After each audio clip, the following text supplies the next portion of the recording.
Previous lectures में हम define कर चुके हैं कि कॉची सीक्वेंस क्या होती है और प्रूव कर चुके हुए हैं कि हर कन्वर्जेंट सीक्वेंस जो है वो कॉची होती है। आज हम सीखेंगे Cauchy criterion for convergence of A sequence. लेकिन इस क्राइटेरियन को सीखने से पहले जब हम ये कहते हैं कि कन्वर्जेंट सीक्वेंस कॉची होती है तो हमारे जहन में इस थ्योरम का कन्वर्स आता है और वो क्या बनता है कि Cauchy sequence in are convergent होगी। क्या हर कॉची सीक्वेंस रियल नंबर्स में कन्वर्जेंट होती है? इसका आंसर अभी थोड़ी देर में करेंगे, लेकिन इससे पहले ज़रा जनरल डिस्कशन करते हैं। अगर हमारे पास कोई भी मैट्रिक स्पेस हो और उसके अंदर हम बात करें कॉची सीक्वेंस और कन्वर्जेंट सीक्वेंस की, तो जनरली किसी भी मैट्रिक स्पेस के अंदर हर कन्वर्जेंट सीक्वेंस कॉची होती है, लेकिन इसकी कन्वर्स स्टेटमेंट कि कॉची सीक्वेंस कन्वर्जेंट होगी ज़रूरी नहीं होता। आपको ऐसी मैट्रिक स्पेसेस मिल जाएंगी जिनके अंदर आपको कॉची सीक्वेंसेस मिलेंगी जो कि कन्वर्जेंट सीक्वेंसेस नहीं होंगी।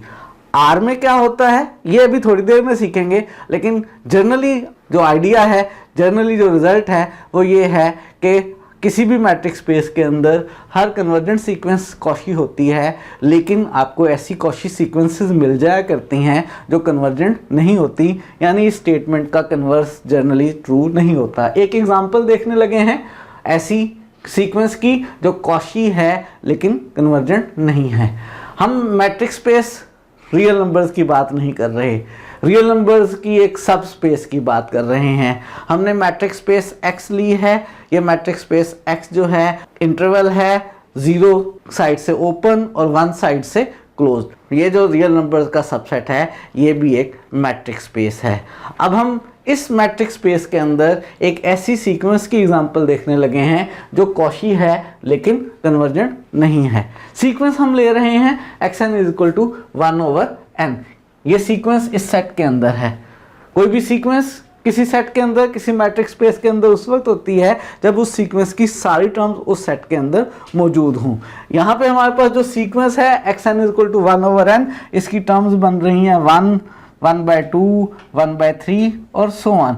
ये सारी की सारी टर्म्स जो हैं इस इंटरवल वाली मैट्रिक स्पेस में मौजूद है, यानी ये सीक्वेंस हमारे पास मैट्रिक स्पेस X में एक सीक्वेंस है। इस सीक्वेंस को हम पहले भी डिस्कस कर चुके हुए हैं, ज़रा याद करें। हम प्रूव कर चुके हुए हैं कि ये वाली जो सीक्वेंस है हमारे पास ये कॉची सीक्वेंस होती है। अगर सीक्वेंस xn ली जाए 1/n, हम प्रूव कर चुके हैं कि ये सीक्वेंस कॉची सीक्वेंस है। वैसे तो हमने रियल नंबर्स के अंदर इसको प्रूव किया था कि ये कॉची सीक्वेंस है, लेकिन चूंकि ये सीक्वेंस इस मैट्रिक स्पेस में भी मौजूद है 0-1 इंटरवल वाली में, तो इसलिए ये यहाँ पर भी एक कॉची सीक्वेंस ही है। हमें मालूम है 1/n कॉची सीक्वेंस है इस मैट्रिक स्पेस X के अंदर। याद करें, क्या हम इसकी कन्वर्जेंस भी डिस्कस कर चुके हुए हैं? जी, हम इसकी कन्वर्जेंस भी डिस्कस कर चुके हुए हैं और स्टार्ट में लेक्चर नंबर 27 में हमने प्रूव किया था कि ये सीक्वेंस कन्वर्जेंट है और ये 0 को कन्वर्ज कर रही है। क्या ये इस वक्त भी कन्वर्जेंट सीक्वेंस है? याद रहे, सीक्वेंस को कन्वर्जेंट हम उस वक्त कहते हैं जब उस सीक्वेंस की सारी टर्म्स किसी एक नंबर के करीब हो रही हों और वो नंबर उस मैट्रिक स्पेस में भी मौजूद हो। हमारे पास ठीक है ये जो सीक्वेंस 1/n है इसकी सारी टर्म्स 0 के करीब हो रही हैं। क्या 0 हमारी मैट्रिक स्पेस में मौजूद है? जी नहीं। हमें मालूम है कि ये सीक्वेंस xn जो है वो 0 को कन्वर्ज कर रही है और हमें मालूम है कि ये 0 इस मैट्रिक स्पेस में मौजूद नहीं है। तो क्या इस मैट्रिक स्पेस के रिस्पेक्ट से ये कन्वर्जेंट सीक्वेंस है? बिल्कुल भी नहीं। हमारे पास ये जो सीक्वेंस है ये इस मैट्रिक स्पेस X में जो इंटरवल है 0-1, 0 साइड से ओपन 1 साइड से क्लोज्ड, ये सीक्वेंस इस मैट्रिक स्पेस में कन्वर्जेंट नहीं है। तो हमने एग्जाम्पल देखी है एक ऐसी मैट्रिक स्पेस की जिसके अंदर हमारे पास सीक्वेंस कॉची तो है लेकिन कन्वर्जेंट नहीं है। वापस आ जाते हैं अपनी मैट्रिक स्पेस रियल की तरफ कि रियल मैट्रिक स्पेस में क्या कॉची सीक्वेंस कन्वर्जेंट हुआ करती है और हमारे पास कॉची क्राइटेरियन है कॉशी कन्वर्जेंस क्राइटेरियन है। ये क्या कहता है, a sequence of real numbers is convergent if and only if it is Cauchy. दो स्टेटमेंट्स हैं, एक स्टेटमेंट है कि सीक्वेंस कन्वर्जेंट है, दूसरी स्टेटमेंट है कि कॉशी है। और अगर मैट्रिक्स स्पेस रियल नंबर्स की हो तो रियल नंबर की मैट्रिक्स स्पेस के अंदर ये दोनों statements if and only if के साथ हैं, यानी हर कन्वर्जेंट सीक्वेंस कॉशी होगी और हर कॉशी सीक्वेंस कन्वर्जेंट होगी अगर हम कौन सी मैट्रिक्स स्पेस की बात कर रहे हों, अगर हम matrix space of real numbers की बात कर रहे हों। ये कॉशी कन्वर्जेंस क्राइटेरियन है, इसको आपने याद रखना है, इसका इस्तेमाल भी किया करेंगे। हमने एग्जांपल्स देखी हैं ऐसी मैट्रिक्स स्पेसेस की जिनके अंदर कॉशी सीक्वेंसेस कन्वर्जेंट नहीं होती, लेकिन हम इस वक्त प्रूव करने लगे हैं कि मैट्रिक्स स्पेस आर के अंदर हर कॉशी सीक्वेंस कन्वर्जेंट होती है और हर कन्वर्जेंट सीक्वेंस कॉशी होती है। ये स्टेटमेंट कि हर कन्वर्जेंट सीक्वेंस कॉशी होती है ये तो हर मैट्रिक्स स्पेस में ही होल्ड करती है, लेकिन स्पेशली यहाँ पर इस वक्त हम प्रूव ये करने लगे हैं कि मैट्रिक्स स्पेस आर के अंदर जो कॉशी सीक्वेंस होगी वो कन्वर्जेंट भी होगी। प्रूफ स्टार्ट करते हैं और हम सबसे पहले एक सीक्वेंस ले लेते हैं रियल नंबर्स की। हमने xn एक सीक्वेंस ले ली रियल नंबर्स की और फर्स्ट स्टेटमेंट को ट्रू मानकर हम सेकंड स्टेटमेंट प्रूव करना चाहते हैं, यानी हम सपोज कर रहे हैं कि सीक्वेंस जो है ये कन्वर्जेंट है और अब हमने प्रूव ये करना है कि ये कॉशी होगी। और ये प्रूफ हमने आज नहीं करना, ये हम पहले ही कर चुके हुए हैं। प्रीवियस लेक्चर में हमने प्रूफ किया था कि कन्वर्जेंट सीक्वेंस इन आर जो है वो कॉशी होती है। क्योंकि हमें मालूम है, हम प्रूफ कर चुके हैं कि हर कन्वर्जेंट सीक्वेंस आर कॉशी होती है, तो ये जो हमने xn सीक्वेंस ली है, जो इस वक्त हमने कन्वर्जेंट ली है, ये सीक्वेंस कॉशी भी है। हमने प्रूव कर दिया इस वक्त कि कन्वर्जेंट सीक्वेंस जो है वो कॉशी है। वो कि प्रूफ नहीं किया लेकिन लिख दिया, ये ऑलरेडी हम प्रूफ कर चुके हैं। अब हम रिवर्स डायरेक्शन में प्रूफ करते हैं। सेकंड स्टेटमेंट को ट्रू मान लेते हैं। हम मान लेते हैं कि जो सीक्वेंस हमने xn ली है वो कॉशी सीक्वेंस है। अब हमने प्रूव ये करना है कि ये कन्वर्जेंट है। अब इसको कन्वर्जेंट हम कैसे प्रूफ करेंगे, ज़रा रिवाइज कर लेते हैं कि कन्वर्जेंट सीक्वेंस क्या हुआ करती है। हम कहते हैं एक सीक्वेंस xn नंबर x को कन्वर्ज करेगी अगर xn माइनस x का मॉडुलस हर एप्सिलॉन से लेस हो, हर पॉजिटिव एप्सिलॉन के लिए एक नेचुरल नंबर n0 मिल जाए कि ये इनइक्वालिटी होल्ड कर रही हो। हमने यहाँ पर मान ये लिया है कि हमारी जो सीक्वेंस है वो कॉशी सीक्वेंस है। कन्वर्जेंट हमने प्रूफ करना है। कन्वर्जेंट प्रूफ करने के लिए सबसे पहले तो हमें वो नंबर x ढूंढना है यहाँ पर कि ये सीक्वेंस जिस नंबर x को कन्वर्ज कर रही है वो नंबर कैसे ढूंढा जाए। उसके लिए हम कुछ प्रीवियस रिजल्ट्स का इस्तेमाल करते हैं। सबसे पहले तो हम इस रिज़ल्ट का इस्तेमाल करने लगे हैं कि हर कॉशी सीक्वेंस जो है वो बाउंडेड होती है। हमने ये जो सीक्वेंस ली है xn, जिसको हमने कहा है कॉशी है, ये बाउंडेड सीक्वेंस भी है। अगर ये बाउंडेड सीक्वेंस है तो ज़रा बोल्ज़ानो-वीयरस्ट्रास थ्योरम का इस्तेमाल करते हैं। बोल्ज़ानो-वीयरस्ट्रास थ्योरम जो है वो ये कहता है कि बाउंडेड सीक्वेंस की एक कन्वर्जेंट सब सीक्वेंस हुआ करती है। बस यहीं से हम नंबर x ढूंढेंगे। हम ढूंढना ये चाह रहे थे कि हम प्रूव करें कि xn किसी नंबर x को कन्वर्ज कर रही है और वो नंबर x हम ढूंढना चाह रहे थे। हमने कहा हमारे पास ये जो कॉशी सीक्वेंस है ये बाउंडेड है और बोल्ज़ानो-वीयरस्ट्रास थ्योरम ये कहता है कि ये बाउंडेड सीक्वेंस जो है इसकी एक कन्वर्जेंट सब सीक्वेंस मौजूद है। वो कन्वर्जेंट सब सीक्वेंस को हम कह लेते हैं कि वो xnk है। ये कन्वर्जेंट सब सीक्वेंस जिस नंबर को कन्वर्ज करेगी, हम प्रूव ये करेंगे कि हमारी सीक्वेंस भी उसी नंबर को कन्वर्ज कर रही है। सपोज कर लेते हैं कि ये जो xnk हमने सब सीक्वेंस ली है ये एक रियल नंबर x को कन्वर्ज कर रही है। अब हमने प्रूव ये करना है कि हमारी सीक्वेंस xn भी x को कन्वर्ज कर रही है। क्या प्रूव करना होगा इसके लिए? इसके लिए हमें कोई सा पॉजिटिव एप्सिलॉन लेकर एक नेचुरल नंबर n0 ढूंढना होगा कि ये इनइक्वालिटी बन जाए। हमारे पास जो सीक्वेंस xnk है वो x को कन्वर्ज कर रही है, ये रिजल्ट हम बनाना चाहते हैं किसी भी एप्सिलॉन के लिए, तो हम सबसे पहले कोई पॉजिटिव एप्सिलॉन ले लेते हैं। जो सब सीक्वेंस है वो कन्वर्ज कर रही है, उसके लिए ये इनइक्वालिटी होल्ड कर रही है।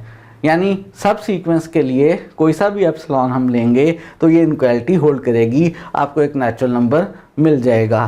तो by definition of convergent sequence, और हम इस वक्त एप्सिलॉन बाय 2 के लिए नेचुरल नंबर ढूंढ रहे हैं। पॉजिटिव नंबर एप्सिलॉन बाय 2 के लिए हमें नेचुरल नंबर n0 मिल जाएगा। किस तरह की प्रॉपर्टी के साथ कि ये वाली इनइक्वालिटी होल्ड करेगी, किसके लिए, सब सीक्वेंस xn k के लिए xn k माइनस x का मॉडुलस एप्सिलॉन बाय 2 से लेस होगा for all n k greater और इक्वल टू n0। जो सब सीक्वेंस है उसकी टर्म्स x के करीब हो रही हैं। क्या सीक्वेंस की अपनी टर्म्स भी x के करीब हो रही हैं? अब इस बात को प्रूव करने के लिए हम इस्तेमाल करेंगे कि हमारे पास जो सीक्वेंस है वो कॉशी सीक्वेंस है। हमारे पास ये रिजल्ट होल्ड कर गया है सब सीक्वेंस के लिए कि xn k माइनस x का मॉडुलस एप्सिलॉन बाय 2 से लेस है जब भी सब सीक्वेंस की टर्म नंबर n के ग्रेटर इक्वल टू n0 हो। xn के लिए हम ये रिजल्ट बनाना चाहते हैं। हमें मालूम है कि हमारे पास जो सीक्वेंस xn है वो कॉशी सीक्वेंस है, और कॉशी सीक्वेंस है तो ये क्राइटेरिया होल्ड कर रहा है। किसी भी एप्सिलॉन के कॉरस्पॉन्डिंग हमें एक नेचुरल नंबर n0 मिल जाता है कि सीक्वेंस की टर्म्स आपस में करीब हो जाती हैं, xn माइनस xn का मॉडुलस एप्सिलॉन से लेस हो जाता है। और कॉशी सीक्वेंस के लिए भी हम एप्सिलॉन बाय 2 के कॉरस्पॉन्डिंग नेचुरल नंबर ढूंढने लगे हैं। हमारे पास चूंकि xn एक कॉशी सीक्वेंस है तो एप्सिलॉन बाय 2 पॉजिटिव नंबर के लिए हमें एक नेचुरल नंबर मिल जाएगा। उस नेचुरल नंबर का नाम हमने n1 रख लिया कि ये वाली इनइक्वालिटी होल्ड करेगी, यानी xn माइनस xn का मॉडुलस एप्सिलॉन बाय 2 से लेस होगा जब भी सीक्वेंस की टर्म्स का नंबर n और m ग्रेटर और इक्वल टू n प्राइम होगा। हमने नेचुरल नंबर n प्राइम कहा है कि हमारे पास एक natural number n prime exist कर रहा है जिसके लिए ये इनइक्वालिटी होल्ड कर रही है। अब हमने इन दोनों इनइक्वालिटीज़ को इस्तेमाल करना है और प्रूव क्या करना है, प्रूव ये करना है कि xn माइनस x का मॉडुलस जो है वो एप्सिलॉन से लेस है। अगर मुझे इन दोनों इनइक्वालिटीज़ को इस्तेमाल करना है तो ये इनइक्वालिटी उन नेचुरल नंबर्स के लिए होल्ड कर रही है जो n0 से ग्रेटर और इक्वल हैं, और ये इनइक्वालिटी उन नेचुरल नंबर्स के लिए होल्ड कर रही है जो n प्राइम से ग्रेटर और इक्वल है। याद करें, जब भी हमने दो इनइक्वालिटीज़ इस्तेमाल करनी हो, एक इनइक्वालिटी किसी एक नेचुरल नंबर से बड़े नेचुरल नंबर्स के लिए होल्ड करती हो और दूसरी इनइक्वालिटी किसी और नेचुरल नंबर से ग्रेटर और इक्वल नेचुरल नंबर्स के लिए होल्ड करती हो, तो दोनों इनइक्वालिटीज़ उस नेचुरल नंबर के लिए होल्ड किया करती हैं जो उन दोनों में से बड़ा नंबर होता है। तो हम ऐसा करते हैं कि n0 और n प्राइम में से बड़े नंबर को n डबल प्राइम कह लेते हैं। n डबल प्राइम के लिए इनइक्वालिटी नंबर 1 भी होल्ड करेगी और इनइक्वालिटी नंबर 2 भी होल्ड करेगी। 1 and 2 both hold for all n और n k के लिए जो n डबल प्राइम ग्रेटर और इक्वल हो। तो इसका इस्तेमाल करना है, प्रूफ क्या करना है कि xn माइनस x का मॉडुलस लेस देन एप्सिलॉन है जब भी n को ग्रेटर और equal to some natural number लेते हैं, और वो नेचुरल नंबर हम n डबल प्राइम चूज करेंगे। तो हम xn माइनस x का मॉडुलस हल करना शुरू करते हैं। दरमियान में xn के अपने पास से माइनस और प्लस कर लिया, ट्राइंगुलर इनइक्वालिटी का यूज़ किया, lesser equal to xn minus xn के का मॉडुलस प्लस xn के माइनस x का मॉडुलस। xn माइनस xn के का मॉडुलस लेस देन है एप्सिलॉन बाय 2 से जब भी ये दोनों नंबर्स n प्राइम से ग्रेटर इक्वल हो, और हम कह चुके कि अब हम बात करेंगे उन नेचुरल नंबर्स की जो n डबल प्राइम से ग्रेटर इक्वल हो। तो xn माइनस xn के, यहाँ पे n और m लिखा था, n और m कोई से भी नेचुरल नंबर हो सकते हैं जो n प्राइम से और इस वक्त n डबल प्राइम से ग्रेटर इक्वल हो। वो नेचुरल नंबर ज़रूरी नहीं है कि हमेशा m लिया जाए, वो नेचुरल नंबर यहाँ हमने n k ले लिया है। ये इनइक्वालिटी होल्ड कर रही है हर उस नेचुरल नंबर के लिए जो n डबल प्राइम से ग्रेटर इक्वल हो। तो xn माइनस xn k का मॉडुलस बाय 2 एप्सिलॉन बाई 2 से लेस है और xn के माइनस एक्स का मॉडुलस एप्सिलॉन बाई 2 से लेस है 1 से। तो हम 1 और 2 का इस्तेमाल करते हैं, उन नेचुरल नंबर्स की बात कर रहे हैं जो n डबल प्राइम से ग्रेटर इक्वल है। इसको लिख लिया लेस देन एप्सिलॉन बाई 2, इसको भी लिख लिया लेस देन एप्सिलॉन बाई 2 और ये रिजल्ट होल्ड कर रहा है हर उस नेचुरल नंबर n और nk के लिए जो n डबल प्राइम से ग्रेटर इक्वल है। मसला हल हो गया। इन दोनों को ऐड कर लेते हैं। xn माइनस एक्स का मॉडुलस एप्सिलॉन से लेस हो गया उन सारे नेचुरल नंबर्स n के लिए जो n डबल प्राइम से ग्रेटर इक्वल हैं। अब चूंकि इसमें nk मौजूद नहीं है तो मैंने इस nk को नहीं लिखा। क्या प्रूव नहीं हो गया कि हमारी सीक्वेंस जो है वो कन्वर्जेंट है? जी बिल्कुल, कन्वर्जेंट सीक्वेंस के लिए जो रिज़ल्ट हमने बनाना होता है वो रिज़ल्ट हमने बना लिया है। हमने कोई सा पॉजिटिव एप्सिलॉन लिया था, उस पॉजिटिव एप्सिलॉन के कॉरस्पॉन्डिंग हमने एक natural number n double prime ढूंढ लिया है कि जब भी सीक्वेंस की टर्म का number n greater equal to n double prime होता है तो xn माइनस एक्स का मॉडुलस एप्सिलॉन से लेस है। डेफिनेशन प्रूव हो गई है, xn जो है वो कन्वर्जेंट सीक्वेंस है और हमारा मसला हल हो गया। हमने सपोज कर लिया था कि हमारे पास जो सीक्वेंस xn है वो कॉची सीक्वेंस है R में। हमने प्रूव कर लिया कि ये कॉची सीक्वेंस कन्वर्जेंट है। तो हमने Cauchy criterion for the convergence of sequences in R prove किया है। हमने कहा ये है कि हर convergent sequence in R Cauchy होती है और हर कॉची सीक्वेंस इन R जो है वो कन्वर्जेंट होती है। किसी भी सीक्वेंस को कन्वर्जेंट सीक्वेंस प्रूफ करना बाय डेफिनेशन समटाइम्स बहुत मुश्किल होता है, क्योंकि हमें कन्वर्जेंट प्रूफ करने के लिए बाय डेफिनेशन एक नंबर x भी ढूंढना होता है कि वो सीक्वेंस किस नंबर x को कन्वर्ज कर रही है। लेकिन समटाइम्स हम इस बात में इंटरेस्टेड नहीं होते कि सीक्वेंस किस नंबर को कन्वर्ज कर रही है।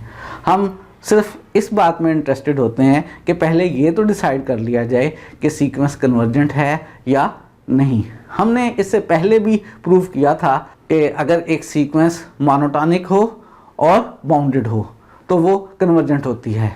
यानी अगर हमें पता चल जाए सीक्वेंस मोनोटॉनिक है और बाउंडेड है तो कंफर्म है कि वो कन्वर्जेंट होगी, चाहे हमें ये बात पता चले या ना चले कि वो सीक्वेंस किसको कन्वर्ज कर रही है, लेकिन कन्वर्जेंट प्रूव हो जाएगी। इसी तरह से अगर हम किसी सीक्वेंस को रियल नंबर्स में कॉची प्रूफ कर दें तो कंफर्म हो जाएगा कि वो सीक्वेंस कन्वर्जेंट है। गो कि हमें इससे ये नहीं पता चलेगा कि सीक्वेंस किस नंबर को कन्वर्ज कर रही है, लेकिन कम से कम ये ज़रूर कंफर्म हो जाएगा कि सीक्वेंस कन्वर्जेंट है।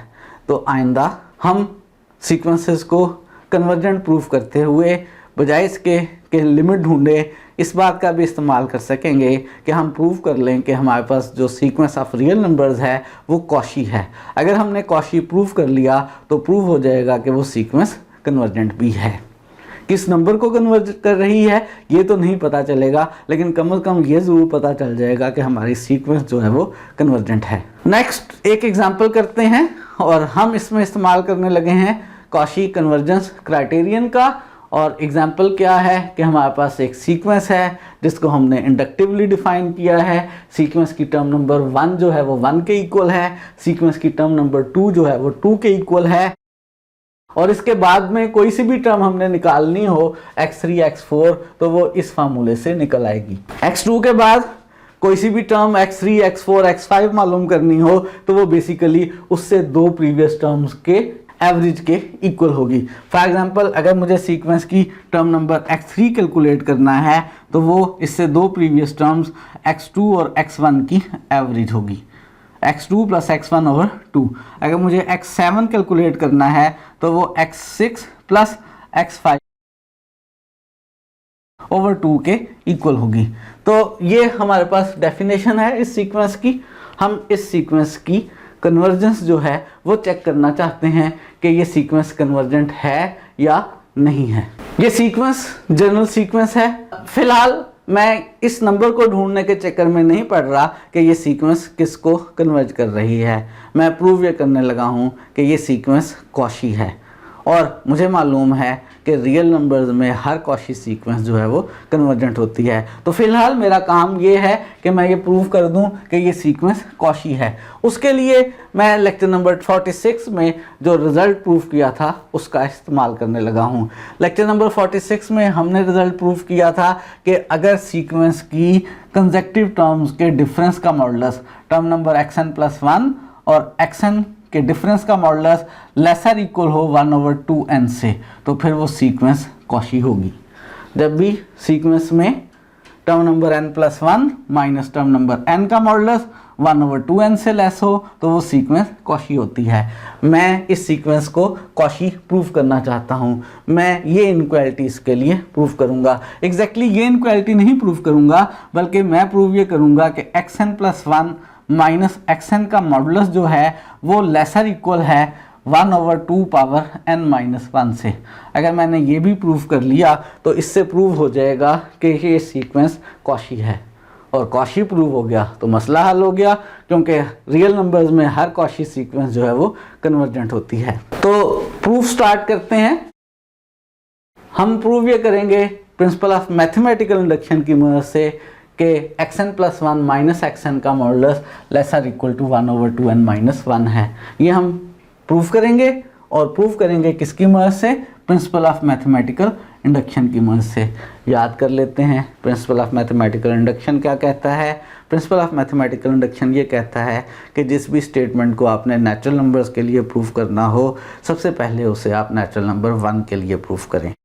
अगर ट्रू हो जाए तो कंडीशन 1 सेटिस्फाई हो गई, और फिर कंडीशन 2 चेक करें।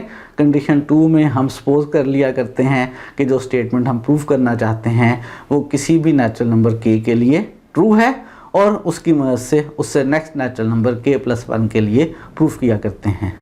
तो प्रिंसिपल ऑफ मैथमेटिकल इंडक्शन की मदद से हम प्रूव ये करने लगे हैं कि सीक्वेंस की term number xn+1 minus xn का जो मॉडुलस है वो लेसर इक्वल टू 1/2n-1 है। कंडीशन 1 सबसे पहले n=1 के लिए चेक करते हैं। n को 1 लें तो जो रिजल्ट हम प्रूव करना चाहते हैं वो बनेगा x2 माइनस x1 का modulus lesser equal to 1/2 power 0 है। तो देखते हैं ये बात बन रही है या नहीं बन रही है। x2 माइनस x1 का मॉडुलस, x2 हमारे पास 2 है, x1 1 है, 2 माइनस 1 का मॉडुलस 1 हो गया। प्रूव ये करना चाहते थे कि ये लेसर इक्वल टू 1/2 पावर 0 है। 1 को मैं 1/2 पावर 0 लिख सकता हूँ, और 1 को 1/2 पावर 0 से लेसर इक्वल भी लिखा जा सकता है।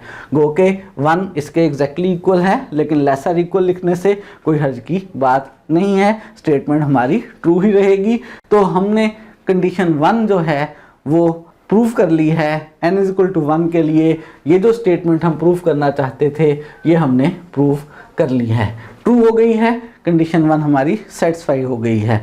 तो प्रिंसिपल ऑफ मैथमेटिकल इंडक्शन की अब हम प्रूफ करेंगे कंडीशन 2, और कंडीशन 2 में सपोज कर लेंगे कि ये स्टेटमेंट जो हम प्रूफ करना चाहते हैं वो नेचुरल नंबर k के लिए ट्रू है, यानी xk+1 माइनस xk का modulus lesser equal to 1/2k-1 है।